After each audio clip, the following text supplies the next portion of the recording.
Welcome back to Good Day State Line. So many people suffer from hearing loss, but what really causes it? This morning, Dr. Awender is here to tell us all about it. Good morning. Good morning. Thank you so much for coming. It's nice to meet you. Thank you for having me. So tell us a little bit about yourself and how you ended up, doing what you do. Well, I'm an audiologist in Freeport, Illinois. Pretty much raised there, and my husband as well. He's an ER physician, and we have 4 children, and I have a private practice in Freeport.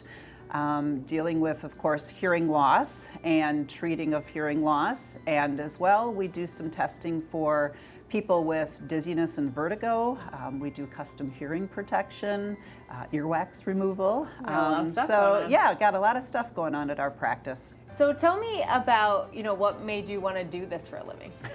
Well, I originally didn't start off thinking I'd be an audiologist.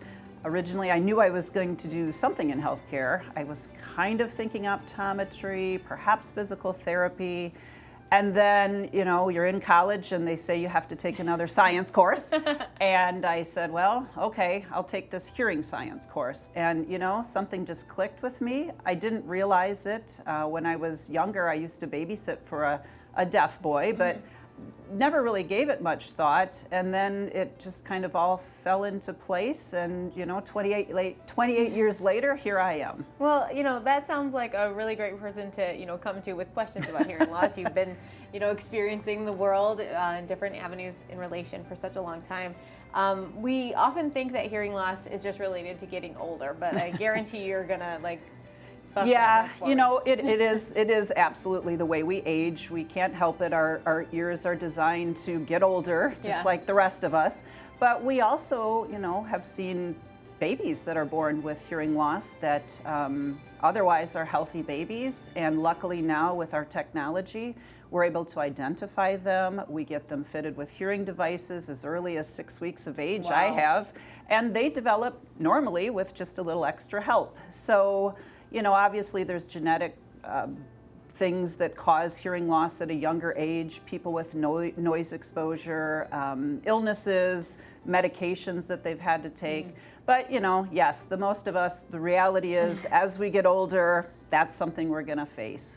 Have you experienced, with technology in the last 28 years, how has that changed your job? It's hard to even describe. Yeah. But, the great thing is the advancement in technology has made things possible that we never thought would be. When I started out, it was the old linear amplifiers that we put in people's ears, and, that was the best we could do. And now sometimes I joke, but it's true. I feel like I should have some engineering classes to understand some of this technology. But the bottom line is the help that it's been given patients on telephone and communication, and not being socially isolated and being a part of life again. We also work with cochlear implants. That's something I started bringing to my practice a few years ago. There was a need.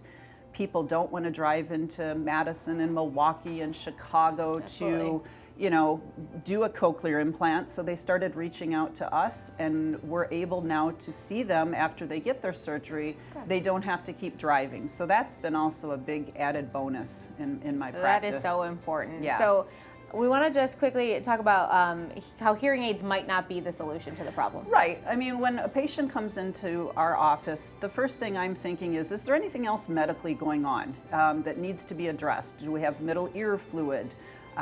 Do we have some other condition? We know people with diabetes and high blood pressure traditionally can have hearing loss sooner because of all the other things that go along with that. And so when we see somebody, we're first looking at them medically. This is healthcare. And then if we determine that there's nothing else going on besides a traditional hearing loss, then we have that conversation. We give them options of things that are going to improve the quality of their life. And what is your favorite part of your job? Well, there's many, but I was thinking about that, and really it's the patients that come in, first of all, and we get to know them, they share their life stories, so we feel very connected, but it's also the patients that come in very reluctant, they really don't want to be there, maybe their spouse has pushed them, and they're very not happy. Yeah. And after they start down the process, they get fitted with the devices and they come back and they're completely different people.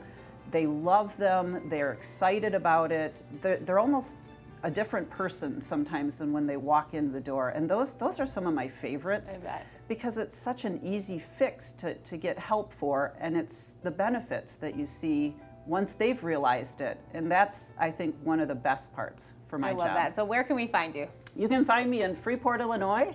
There's my address, 610 South Park Crest Drive. We're very easy to locate, and give us a call. We'd love to meet you and talk to you and help you out. Perfect. Well, thanks for joining us this morning. Thanks for having me. Coming up next on Good Day State Line, we're getting your kids ready for summer camp with Alpine Academy, and later we're naming our next fan of the week. Don't go anywhere. We'll be right back.